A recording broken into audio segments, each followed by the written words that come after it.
This is the Magnasonic jewelry cleaner. You can also clean sunglasses and a few other things in here as well. You would probably want to read and double check on that just to make sure that the item that you're putting in there is waterproof. But we have put all types of jewelry in here, waterproof watches, as well as sunglasses. So it is absolutely the best jewelry cleaning tool. You do want to put at least a cup of water in here. So I do have a little over a cup of water in here right now. I have used jewelry cleaner in here and I have used it without. I find that it performs similarly. So right now I'm not gonna put any in there. And then I'm just gonna drop my rings into this basket right here and then close the lid.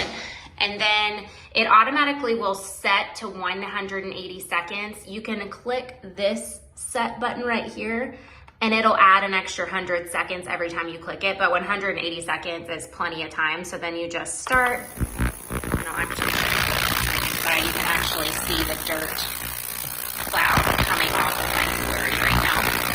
And again, this is without any extra jewelry cleaner, soap, or anything like that. But it makes my jewelry so clean. I find it so hard to get into the crevices around all the little diamonds. So this is really the best way to clean my jewelry without using, some sort of brush or something like that. But overall, I love that you can use it without any extra soap or cleaner. It's a wonderful tool. I use this at least